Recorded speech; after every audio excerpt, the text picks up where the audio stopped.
Good morning बच्चों। तो आज हम जिस टॉपिक पे बात करने वाले हैं वो टॉपिक का नेम है माइक्रो ऑर्गेनिज्म, फ्रेंड एंड फुई। तो माइक्रो ऑर्गेनिज्म, फ्रेंड और फुई से जानने से पहले हम ये जानेंगे कि माइक्रोब्स क्या होता है। ठीक है, तो अगर हम माइक्रोब्स की बात कर रहे हैं तो माइक्रोब्स से हमें सबसे पहले तो यही याद आ जाता है कि माइक्रोब्स मतलब होते कैसे हैं, क्या है। ठीक है, तो मैं बता दूं कि जो माइक्रो ऑर्गेनिजम्स होते हैं, जो मतलब माइक्रोब्स होते हैं, वो यूनिसेलुलर होते हैं। कैसे होते हैं? यूनिसेलुलर होते हैं, मतलब सिंगल सेल होते हैं। ठीक है,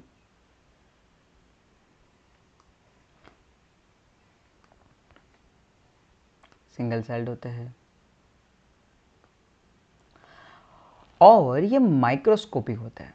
माइक्रोस्कोपिक का मतलब कि इतने छोटे होते हैं वो तुम अपनी आँखों से नॉर्मल आइज से नहीं दे सकते। ठीक है, उसके लिए आपको अलग अलग इक्विपमेंट्स का यूज़ करना पड़ेगा। और अगर मैं बोलूँ तो इसमें बहुत सारे ऐसे होते हैं जो है ना मल्टी सेलुलर भी होते हैं, बट बहुत few, I am saying something that बहुत कम ही ऐसे होते हैं जो मल्टी सेलुलर्स होते हैं। ठीक है, अगर अभी मैं जैसे आपसे बात कर रहा हूँ, ठीक है, तो अभी कितने सारे micro organism in the presence of air मेरे बॉडी के अंदर जा चुके होंगे। ठीक है, तो ये इतने छोटे होते हैं कि हमें पता नहीं हमारे आजू बाजू के इन्वायरमेंट में कहाँ कैसे आ रहे हैं, कहाँ पर है, तो हम पता नहीं लगा सकते। बट अगर हम बोले तो ये हर जगह पे हमारे आजू बाजू होते हैं। ठीक है, चलो, तो अभी आपकी बुक में दो एक्टिविटी दे रखी थी कि जैसे कि दो एक्टिविटी है कि आपको दो जगह से है ना कलेक्ट करना है। जैसे कि आपको थोड़ी सी सॉइल कलेक्ट करनी है और थोड़ा सा है ना वाटर कलेक्ट करना है, कहीं से भी कलेक्ट कर लीजिए। जैसे कि पॉन्ड हो गया, फिर लेक हो गया, वहाँ से किया। ठीक है, उसके बाद आपने क्या किया, आपने उसको है ना रखा माइक्रोस्कोप में। जब आपने उसको माइक्रोस्कोप में रखा तो आपको एक बहुत अलग इमेज मिलती है, जो ये रही। देखिए, ऐसी इमेज आपको देखने को मिलेगी। ठीक है, तो इसमें सबसे पहले तो ये क्वेश्चन आता है कि ये इमेज आई, वो भी आपने जो थोड़ा सा अमाउंट में जो आपने सॉइल लिया था उसके अंदर इतने सारे माइक्रो ऑर्गेनिज्म की इमेज आपको मिली। आपको तो पता ही नहीं था, मैंने आपने सॉइल लिया पर आपको यही नहीं पता था ना कि इसके अंदर इतना कुछ होगा, है ना। बट आपने जब उसको माइक्रोस्कोप में देखा तब आपको वो दिखे कि कितने होते हैं। और एज पर मैं बात करूँ कि आपने जो थोड़ा सा सॉइल लिया है ना, उसमें भी आपको मिलियन से बिलियन तक माइक्रो ऑर्गेनिज्म उसमें आपको मिल जाएंगे। सोचो, तो इतनी तो बात हो गई हमारी कि जो माइक्रो ऑर्गेनिज्म होते हैं वो यूनिसेलुलर होते हैं, माइक्रोस्कोप में दिखते हैं। क्यों क्यों इतने छोटे होते हैं, इसके लिए वो माइक्रोस्कोप में दिखते हैं। और यहाँ तक कि थोड़े बहुत मल्टी सेलुलर भी होते हैं। बट सबसे बड़ा क्वेश्चन तो ये आता है ना कि ये रहते कहाँ हैं, है ना। पहले तो हमें यही क्वेश्चन आता है कि रहते कहाँ हैं, होते कहाँ हैं। तो ये जो होते हैं, ये है ना, ये जो होते हैं ये है ना ओमनी प्रेजेंट होते हैं। ओमनी प्रेजेंट का मीनिंग क्या हो गया? ओमनी प्रेजेंट का मीनिंग हो गया कि ये पूरे इन्वायरमेंट में हर जगह प्रेजेंट है। ठीक है, everywhere, no one any places जहाँ पे ये नहीं है, ये हर जगह पर ही हमको देखने को मिलेंगे। ये ऐसे जगह पे जहाँ पे देखने को मिलेंगे जहाँ पे हम ह्यूमन सर्वाइव नहीं कर सकते, वहाँ पे भी ये सर्वाइव कर जाते हैं। जैसे कि अगर मैं बात करूँ कि हाई टेम्परेचर की बात हो गई, तो ये हाई टेम्परेचर में भी है ना सर्वाइव कर सकते हैं। और अगर मैं बात करूँ कि जो डीपेस्ट सी होती है, जो डीपेस्ट सी होती है हमारी, उसमें भी ये अंदर से अंदर माइक्रो ऑर्गेनिज्म पाए जाते हैं। तो इनकी कैपेबिलिटी इतनी होती है कि ये ऑल ओवर कोई भी टेम्परेचर को आराम से झेल सकते हैं और सरवाइव कर सकते हैं। तभी तो ये आपकी बॉडी में भी इजीली सरवाइव कर पाते हैं, है ना। तभी तो ये इजीली आपकी बॉडी में एंटर भी हो पाते हैं। बट अभी एक ही बात आती है कि ये सही होते हैं कि नहीं होते हैं, वो तो हम बात बाद में करने ही वाले हैं। कि ये हमारे दोस्त है कि दुश्मन है, वो हमें बाद में धीरे धीरे पता ही चलेगा ही।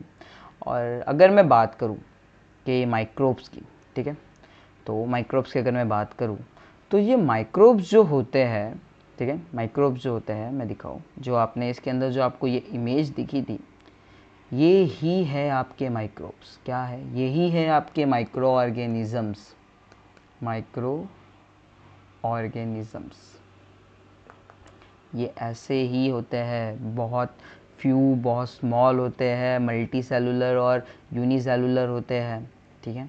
अभी अगर मैं बात करता हूँ माइक्रोब्स की, तो माइक्रोब्स में सबसे पहले तो हमें यही याद आता है कि एक ही नाम बाहर आता है, वो है बैक्टीरिया, है ना। सबसे पहले जो नाम बाहर आता है वो है बैक्टीरिया, सबको पता है। बट क्या खाली बैक्टीरिया ही माइक्रो ऑर्गेनिज्म होते हैं और माइक्रो ऑर्गेनिज्म नहीं होते क्या? नहीं, मतलब पूछने वाली बात है ना बच्चों, है ना, सोचने वाली बात है ना कि खाली बैक्टीरिया ही है खाली माइक्रो ऑर्गेनिज्म।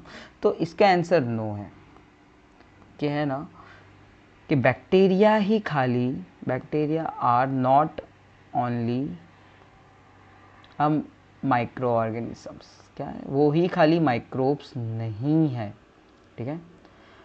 असल में इनमें भी बहुत अलग अलग तरीके के माइक्रो ऑर्गेनिजम्स होते हैं, जिनके अंदर अलग अलग टाइप्स आते हैं। अगर हम उनकी बात करें तो उनके अंदर बैक्टीरिया आ जाता है, फिर मैं बोलूँ तो फंजाई आ जाता है, अलगी आ जाता है, प्रोटोजोन्स आ जाता है, वायरस भी आ जाता है। ओके, तो ये है अलग अलग टाइप के माइक्रोब्स हमें देखने को मिलते हैं, ठीक है बच्चों।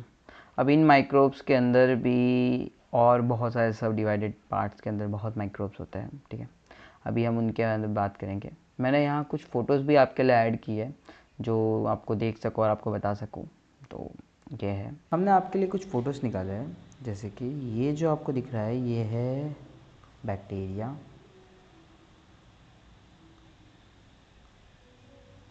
जो दोनों हैं वो आपको एक है कैलेडोमोनास, एक है स्पाइरोगायरा। ये दोनों के दोनों अलगी है, अलगी के टाइप्स है।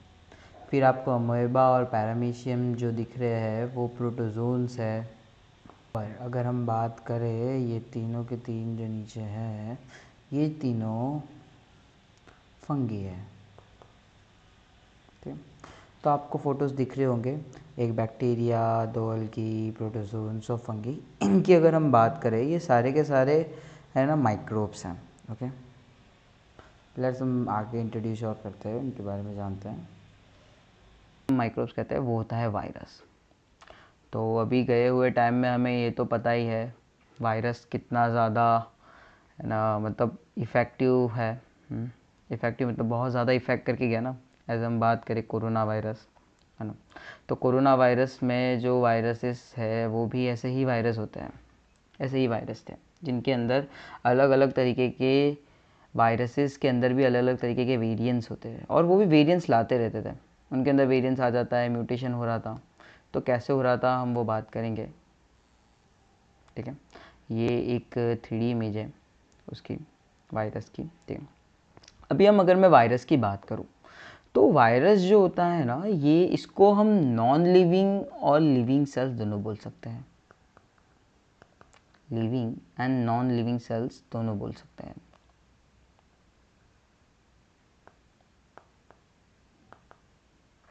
इन द प्रेजेंस ऑफ होस्ट, जब भी ये होस्ट के पास में आता है ना तो ये लिविंग की तरह क्रिएट करता है, और अगर ये विदाउट होस्ट ये एक नॉन लिविंग की तरह ही प्रोसेसिंग वर्क करता है। हम बात करेंगे अभी, आपको इसका अपर जो पार्ट दिख रहा होगा, एज पर दैट इसे हेड कहते हैं, ये इसका हेड है। इस हेड के अंदर ये डीएनए कैरी करता है। क्या कैरी करता है? डीएनए। और अगर मैं डीएनए की डीऑक्सी राइबो न्यूक्लिक एसिड, तो डीएनए, जैसे हमारी बॉडी डीएनए कंटेन करती है वैसे ही ये जो बैक्टीरिया है ये भी डीएनए कंटेन करता है।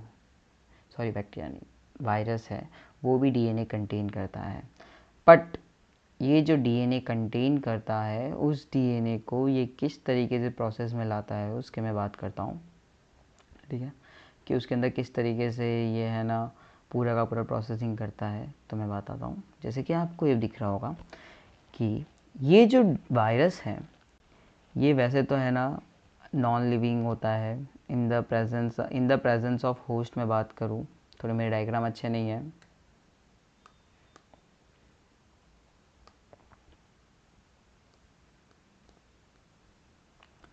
अभी हम एक होस्ट है, ठीक है, हमारी बॉडी में एक होस्ट है, ये वायरस है। ये वायरस इन द प्रेजेंट जब एक होस्ट सेल के पास आएगा तो ये क्या करेगा, उसके ऊपर जाके बाइंड होगा, ठीक है। ये होस्ट सेल है, ये होस्ट सेल पे जाके जो इसका जो डीएनए होता है, सेलुलर डीएनए होता है, उसको इजेक्ट करता है। क्या करता है, इजेक्ट करता है। ये जो इसके अंदर डीएनए था उसको इसके अंदर इजेक्ट किया, और जब ये डीएनए हमारे होस्ट के सेलुलर में जाता है तो ये जो होस्ट का खुद का डीएनए है उसमें जाके बाइंड होता है। क्या होता है, बाइंड होता है। और उसमें जाके बाइंड होने के बाद ये एक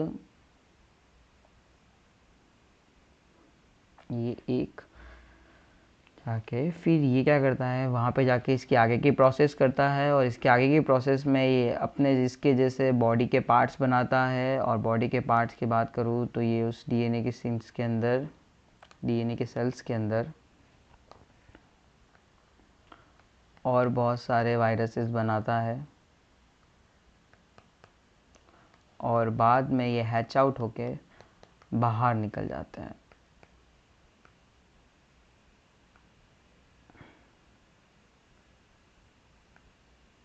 ये आपने आपकी क्लास 7th में पढ़ा होगा थोड़ा बहुत, ठीक है, वायरसेस का, ठीक है। तो ये इस तरीके से वर्क करता है, ओके। इस तरीके से वायरस अपने जैसे और बनाता है।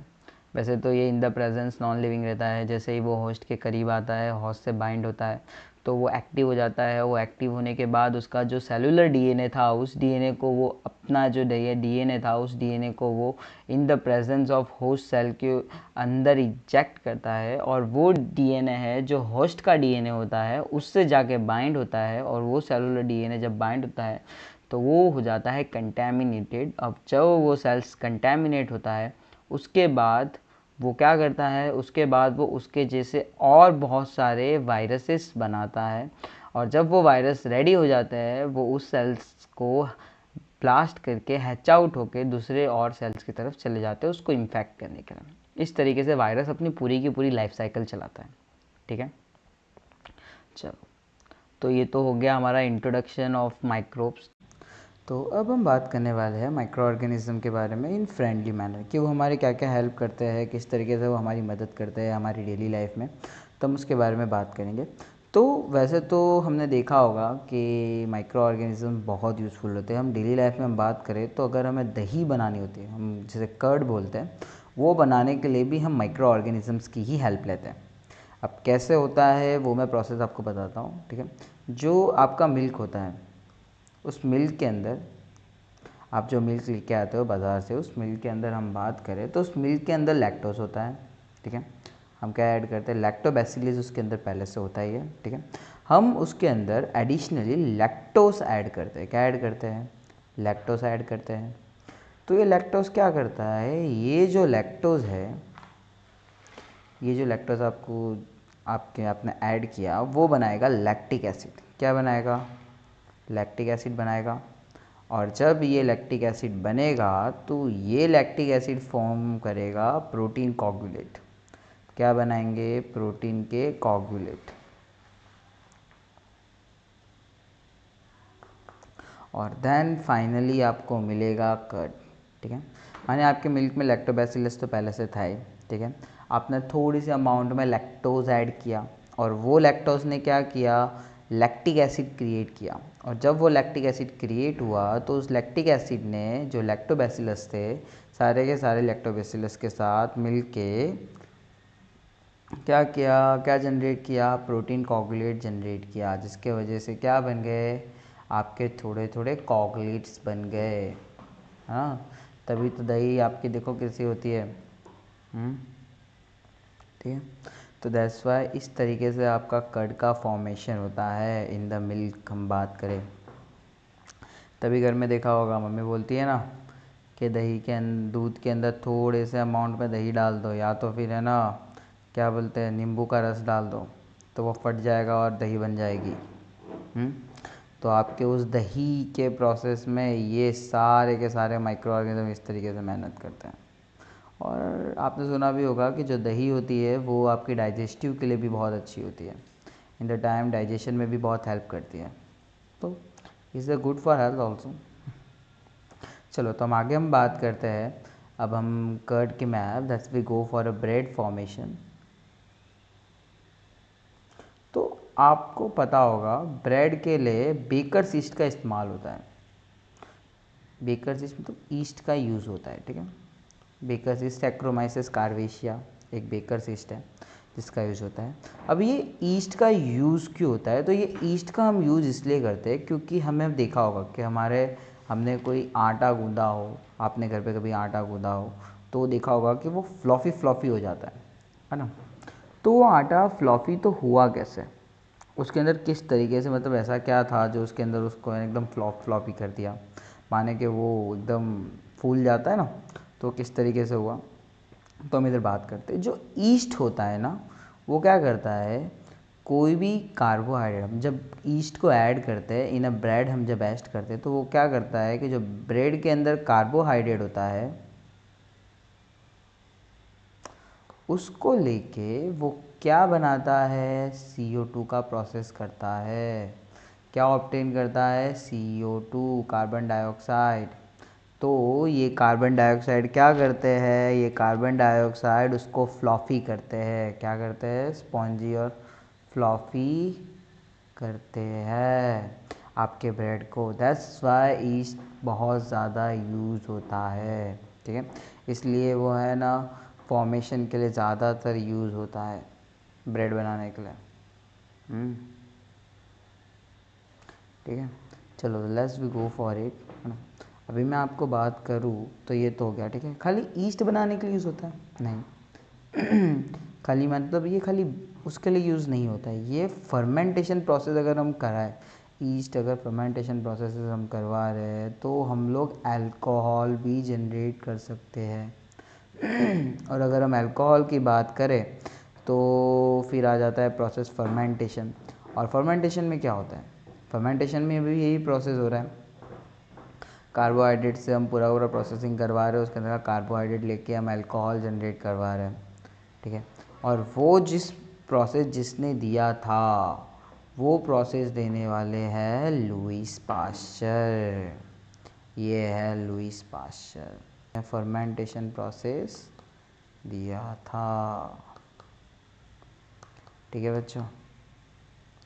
तो इनको देखो यही है इनके घर पे नहीं इनके घर पे नहीं हुआ था, ठीक है वो मस्ती में बोल रहा हूँ, ठीक है बच्चों। बट यही है कि फर्मेंटेशन प्रोसेस के लिए आपने देखा होगा कि जो ईस्ट होता है, हमें कोई माइक्रो ऑर्गेनिज्म होते हैं वो ही क्या करते हैं, फर्मेंटेशन प्रोसेस करके अल्कोहल बनाते हैं ठीक है।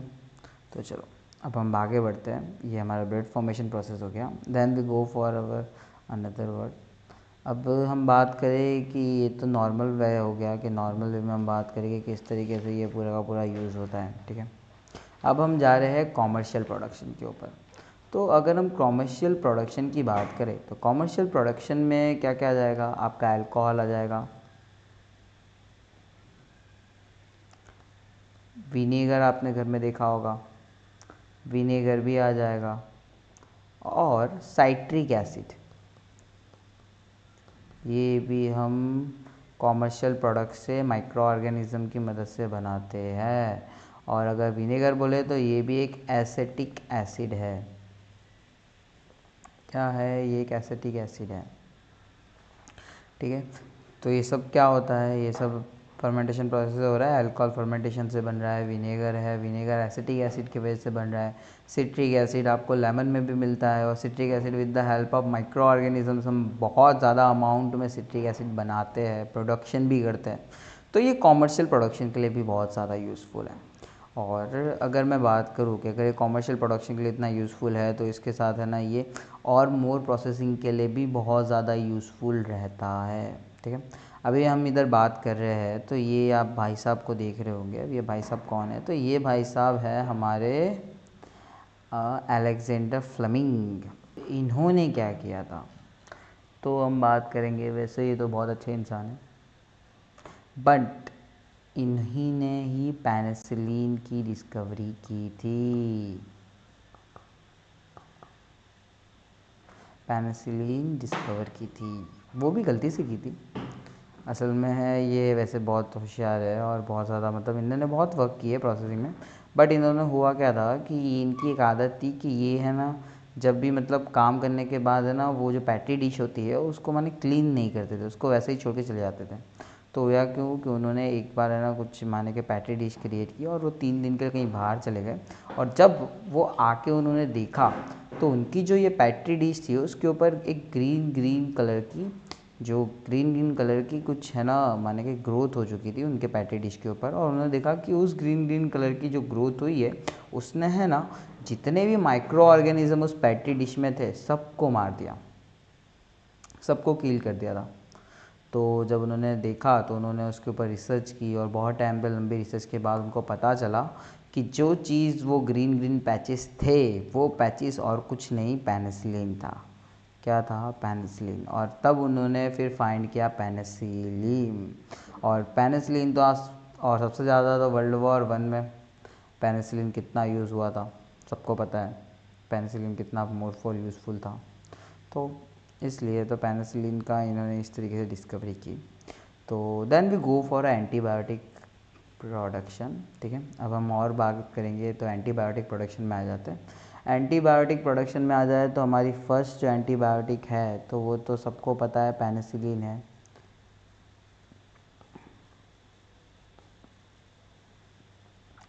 जो फंगी से बनी थी, ठीक है, ओके, पेनिसिलिन। ठीक है, अभी ये हमारी फर्स्ट थी। अगर हम बात करें तो उसके बाद स्ट्रेप्टोमाइसिन भी आ जाता है, स्ट्रेप्टोसाइक्लिन। फिर जो बैक्टीरिया में से बनी थी एंटीबायोटिक, और फिर बात करूँ तो टेट्रासाइक्लिन भी आ जाता है। और अगर मैं बोलूँ तो और बहुत सारी है माइक्रो ऑर्गेनिजम्स जो है ना मतलब विद द एंटीबायोटिक्स में बहुत मदद करता है हमें एंटीबायोटिक्स बनाने में। तो ये इस तरीके से भी बहुत प्रोसेस होती है एंटीबायोटिक की। और एंटीबायोटिक की अगर मैं बात करूँ तो आप सबको एंटीबायोटिक में चिकन पॉक्स तो याद ही होगा। ठीक है, ये उधर एक डिस्क्रिप्शन दे रखा है। ठीक है, तो चिकन पॉक्स तो सबको याद ही है, चिकन पॉक्स और काउ पॉक्स। तो यूरोप में जब ये हुआ था तो जो साइंटिस्ट थे उन्होंने चिकन पॉक्स को ढूंढने के लिए उन्होंने अपने जो माने कि सन थे, उस अपना जो बच्चा था उसको है ना, उसने काउ पॉक्स का जो डिजीज़ थी उसमें उसको है ना स्टैंगेड करके या तो फिर उसको मार के उन्होंने है ना क्या किया था, उसके अंदर वैक्सीन क्रिएट की थी। और उससे क्या किया था, उसको उन्होंने उनके बच्चे में एंटर कराया था। और उसके एंट्री के बाद क्या हुआ था कि उसके अंदर है ना एंटीबायोटिक्स एंटीबॉडीज़ बने थे अगेंस्ट द काउपॉक्स। और जब वो काउपॉक्स के अगेंस्ट में एंटीबॉडीज़ बन गए थे और जब वो एक्सपोजर्स हुआ था, माने कि जब उसके बॉडी में चिकन पॉक्स एंटर हुआ था, तो उस एंटीबायोटिक ने उस काउपॉक्स चिकन पॉक्स के अगेंस्ट में लड़ाई की और फाइनली क्या किया था, माने उससे वो ही है ना हमें काउ पॉक्स चिकन पॉक्स से रिलीफ भी दिलाई थी। तो इस तरीके से उन्होंने चिकन पॉक्स की मेडिसिन की डिस्कवरी की थी और वो भी एक एंटीबायोटिक प्रोडक्शन था। तो वो भी, और वो पहला वैक्सीन जब क्रिएट हुआ था वो बात भी है। तो इस तरीके से है ना वैक्सीनेशन का प्रोसेस स्टार्ट हुआ था। और आज भी अगर हम वैक्सीनेशन की बात करें तो कोरोना के टाइम पे भी हम बात कर ले तो इसी तरीके से वैक्सीन्स बनाई गई है। ठीक है बच्चों, चलो तो let's we go for another part. तो अब हम बात करते हैं माइक्रोब्स इन इन्वायरमेंट। ठीक है, अभी हम बात करें तो बहुत सारे माइक्रोब्स क्या है कि हमारे इन्वायरमेंट में पहले से प्रेजेंस है। ठीक है, अब वो जब वो प्रेजेंस है तो वो क्या हो रहा है कि देखो जब वो माइक्रो ऑर्गेनिज्म प्रेजेंट है तो जो जैसे कि अगर हम बात करें तो जो अलगी है वो क्या करता है, फोटोसिंथेटिक प्रोसेस करता है खुद का खाना बनाने के लिए। और जब ये फोटोसिंथेटिक प्रोसेस करता है खुद का खाना बनाने के लिए, तब वो क्या क्रिएट होता है, फोटोसिंथेटिक से ऑक्सीजन क्रिएट होता है। और ये ऑक्सीजन हमारे हेल्पफुल होता है कि नहीं होता है, होता है ना। तो वही बच्चों कि कि देखो अलगी अपने लिए तो खाना बना ही रहा है, बट वो भी हमारे लिए हेल्पफुल है, क्यों ऑक्सीजन बन रहा है, इतना कार्बन डाइऑक्साइड है, पॉल्यूशन है, उसके में अगेंस्ट में ऑक्सीजन बना रहे हैं, तो ये बहुत ज़्यादा हेल्पफुल है। ठीक है, तो लेट्स बी गो फर्दर। अभी हम अगर माइक्रोब्स इन्वायरमेंट में बात कर रहे हैं तो सॉइल फर्टिलिटी और डिकम्पोजर्स में भी बहुत आ जाते हैं। अगर हम सॉइल फर्टिलिटी की बात करें तो सॉइल फर्टिलिटी के अंदर क्या होता है कि सॉइल फर्टिलिटी के अंदर हम बात करें कि जैसे कि साइनोबैक्टीरिया की बात कर लेंगे। ठीक है,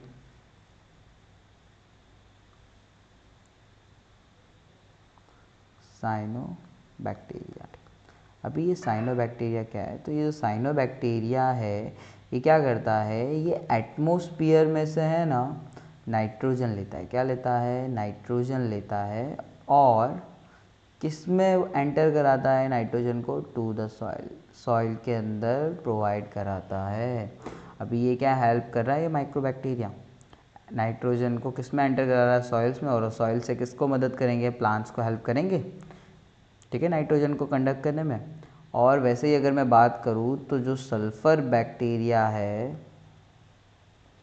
वो क्या करता है, सल्फ़र को लेता है। क्या करता है, सल्फ़र को लेता है और सप्लाई कराता है सल्फ़र का किसके अंदर, इन सॉइल, किसमें, सॉइल के अंदर। ठीक है बच्चों, तो ये इस तरीके से सॉइल फर्टिलिटी के अंदर अलग अलग माइक्रो ऑर्गेनिज्म अपना अलग अलग रोल प्ले करते हैं और इतनी माने के हेल्प करते हैं। ठीक है, let's we go for decomposers. Okay, तो अगर हम डिकम्पोजर्स की बात करें तो डिकम्पोजर्स क्या करते हैं, डिकम्पोजर हमें हेल्प करते हैं। कैसे हेल्प करते हैं, डिकम्पोजर में हम बात करते हैं कि माइक्रो ऑर्गेनिज्म की वजह से क्या हो रहा है, माइक्रो ऑर्गेनिज्म क्या कर रहे हैं कि माइक्रो ऑर्गेनिज्म जो है वो इजीली है ना, इन जो हमने ऑर्गेनिक फूड था उसको इजीली डिकम्पोज करके सॉइल में मिला दे रहे हैं। ठीक है, मैंने सॉइल मिट्टी के अंदर वो कर दे रहे। बट हम बात करें हमने जो प्लास्टिक बनाया, वो प्लास्टिक को डिके होने में भी 50 से 60 साल लग जाता है, एक प्लास्टिक को डिके होने में। तो माइक्रो ऑर्गेनिज्म भी उन्हें कर नहीं सकते। तो दैट्स वाई है ना, हमने प्लास्टिक बनाया तो सही है, but plastic are not decomposable. ठीक है, वो रिसाइकल हम नहीं कर सकते।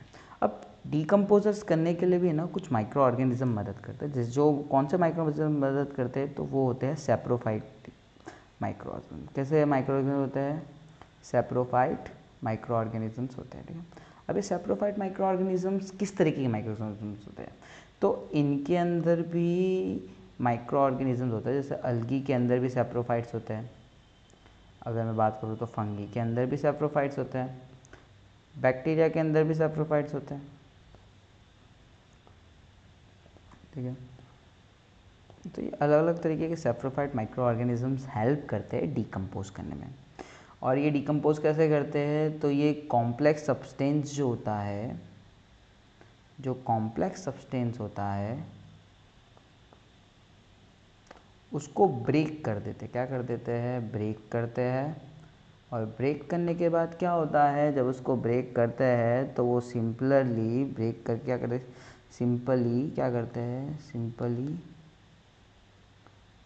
क्या ब्रेक करते हैं, स्टार्च को ग्लूकोज में ब्रेक कर देते हैं, स्टार्च टू ग्लूकोज। ठीक है, तो इस तरीके से वो इसका ब्रेकेज करते हैं और ये बहुत हेल्पफुल भी होता है, जिससे हम इजीली डिकम्पोज कर सकते हैं। ठीक है, चलो बच्चों, थैंक यू। आज की वीडियो मैं इधर ही ख़त्म करता हूँ, और ये जो पार्ट है आपका आज इधर क्लियर होता है। ओके, देन जो फुल पार्ट है मतलब एनिमी, कि हमारे एनिमी कैसे है, तो हम अगले वीडियो में बात करेंगे। थैंक यू बच्चों। जीबी ट्यूशन को सब्सक्राइब करो, लाइक कीजिए, और वीडियो को हमारे चैनल से बने रहिए, और बेल आइकन को प्रेस कीजिए, तो आप हमारी और आने वाली वीडियोस में हमेशा माने कि हमारे साथ रहेंगे। ठीक है, थैंक यू बच्चों।